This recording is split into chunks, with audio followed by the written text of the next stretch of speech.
Hi, this is Adam Marsland, and this is my first search for Bill Ewasko in about 9 months. Things are starting to get underway with that again. Tom Mahood, who's the main guy that's doing all the looking, he's been out here last week. He was looking about 6 or 7 miles east of where I am right now. I haven't been out here for a number of reasons, one of which is that I've pretty much come to the conclusion, and not much has happened since in the last year to change that I don't think Bill is here. I think the mysterious cell phone ping that happened at about 6:30 or 6:40 Sunday morning, which was the first full day of the search for Bill, I think it makes most sense if it was staged. And I know this sounds kind of conspiracy theory-like and stuff, but that's just how the facts add up to me. One of the reasons is that the best information that we have now is that Bill's phone had to be at or within 10.6 miles from Serin Tower in Yucca Valley. Now, the number of places Bill could have been that are logical for that is about zero. And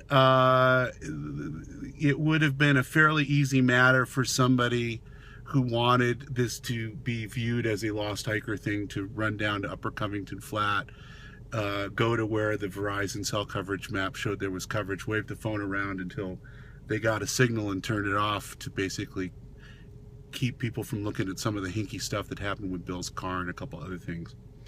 Who did that and why, I'm not going to speculate, but that's kind of what I think happened. Now, having said that, I don't know what happened. Nobody knows what happened, and I can always be wrong. And one thing in the last couple of months, I've been looking into a lot of lost hiker cases, and there's one common thread to a lot of them is that when some of these people are finally found, they're in places that make no sense whatsoever.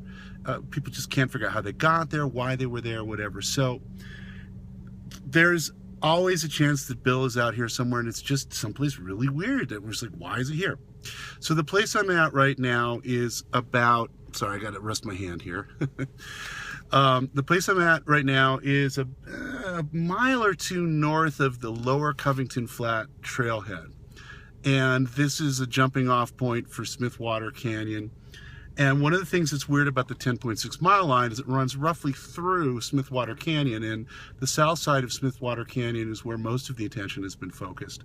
And if the 10.6 mile or within rule is right for where he must have been, pretty much blows out everywhere south of Smithwater Canyon. There's one place that kind of, if you squint at it, that might just fall within the range, but it's still kind of outside. So the north side of Smithwater Canyon is mostly unsearched. There's been a few people up here. I've been up here once or twice. Tom's been up here a few times. Most of the reason no one's looked up here is it makes no sense for Bill to be here, because for him to get up here, it's kind of difficult. Actually, behind me where I'm going to go up, and I'll give you a better view of this later. Oh, I guess it's kind of stupid. I'm sorry. Behind me where I'm going to go up is one of the few relatively easy places to get. Let me try that again here. Okay, well, maybe you can see it, maybe you can't. Maybe I'll edit it out. But behind me is one of the few places that's fairly easy to get into the north side of Smithwater Canyon. And of course, I'm right on a road right here, so it's not a very logical place for him to have gone. But it's one of the few places that's within the 10.6 mile line that's roughly on a tract of civilization where people haven't looked. Now, I've got a theory that, again, if you squint at it long enough, might make some sense to put him up here. If he was the next canyon over and he was coming up past Quail Spring up through Quail Wash, there is an area there at 10.6 miles where there's pretty reliable reception. Now, it doesn't really make much sense if he went up that way, why he didn't just keep going up the canyon to Joshua Tree. But if he never actually gained any high ground, then there is a sort of a geographic logic to him having come down off of Quail Mountain, going up through that low area and up into Quail Wash. So at that point, there's a place where maybe it's not so bad to get up to the north side of Smith Water. So maybe at that point he went up there, tried to get a cell reception, tried to see where he was, didn't realize he was mostly out already. That would put him up into the north side of Smith Water Canyon, and maybe he perished up in this area. I don't know. But it's worth a shot. There's not that much else here. This area isn't a real high probability area, but since Tom's going to be up and at it, I'm sure he's going to be looking at over to the east of me, to the south of me. It makes sense for me to kind of cover some places he's probably not going to go to because they're not very likely. So I'm taking this video mostly just to say hi to the people that are interested in the mystery and take you along with me. Okay, so we're going to take a little walk. I'm planning to be out about 3 or 4 hours, and we'll see what we find. Okay, I'm not too far from the car, but I think wind is going to be an issue today with you being able to understand what I'm saying. So while I'm behind a tree and there's not too much wind, I'm just going to give you a little 360 for folks that don't get to come out here to see what I'm looking at. The Mojave Desert is a barren and beautiful place. Looks like there's some water way up there. It'd be a tempting thing to check out, except I doubt very much that was the case in July when, or was it June? I think it was the end of June, I'm sorry, in 2010 that when Bill went missing. But if Bill is out here and he's in some weird place, I would think the search for water would be a lot of where he wound up, wherever he might have wound up. All right, we're going up that way. We'll see what's up there. Here's a big pile of boulders. Theoretically, they could hide anything. It gives you an idea of a difficulty of ruling anything 100% out here. This is the kind of natural shelter you keep a sharp eye out for. There's a lot of these just south of Smith Water, which is another reason it looked real good for him to have been there. Here's the surrounding area. Pretty rugged, although not nearly as bad as coming up would have been. Here's another view from on high. If you can see way out in the distance, you can clearly see civilization. So once you're up here, you know which way to go.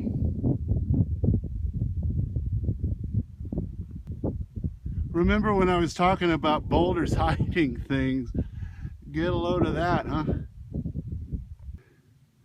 Well, this isn't the best terrain to be in, although it's pretty. But I would say the chances of Bill having come through here, pretty slim. I think I'm going to get up and out, have a little more fun on this hike. I've just been trying to keep out of the way of where I and Tom have previously been, to the south and north of me.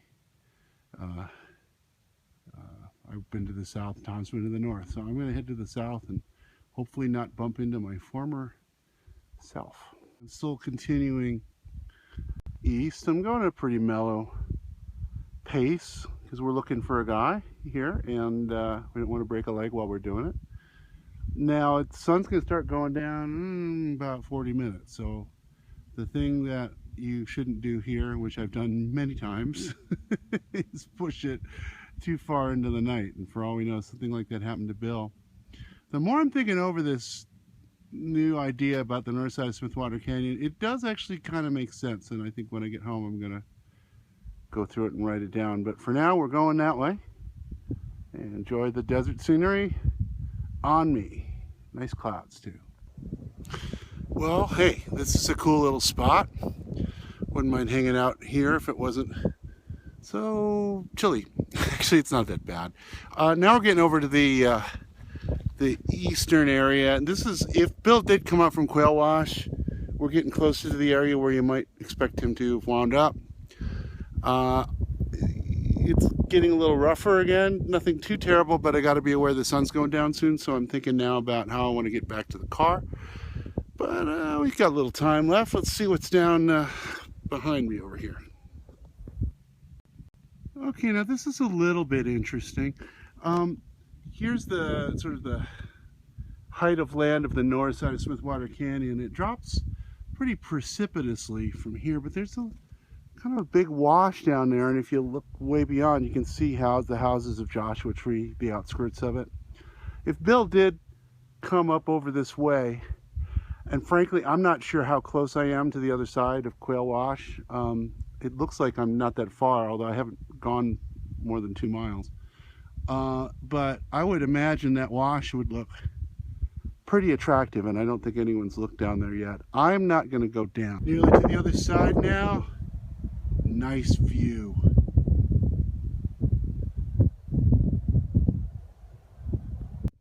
Here's another look down at that wash. This isn't the place you want to go down though. Okay, here's a wash from about where I think Bill might have come across, if I got my bearings right. Doesn't look like a too bad of a way down. If I had more time, which I don't, I would probably walk down that way. From what I can see, which isn't much, it might have been an okay way to come up.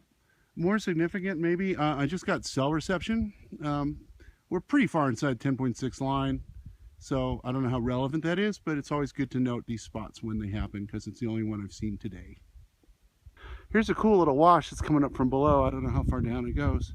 It's a long way down to smooth water from here, so it's hard to tell how easy it would be to get up here from where I'm at. But at least I'm taking a look around.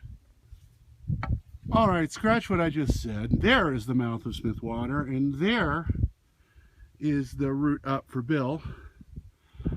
So you can kind of see for yourself what we're dealing with. Looks possibly doable. Take a good look around here. There's the mouth. And I just got a text too, so that's interesting. Here's the area I'm at. I'm going to run out of video in a second, so I'm going to stop. But take a quick look. Bill comes up here. And then what? Well, crap. I guess I'm not going that way. Okay, I think down there is the arm of the ridge coming up from the Smith Water we were looking at. It is a long way up here from there. I don't think he would have made it. Although, nobody ever looked up here, so, you know, he could have been up here for quite a while without anyone finding him. There's an interesting crevasse. That's just the kind of thing you look for. Let's go take a look at it. Nothing.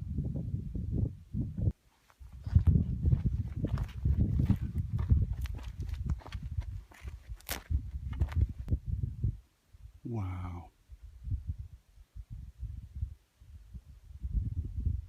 Okay, I'm back in relatively familiar terrain and I'm almost out of memory, so interesting day.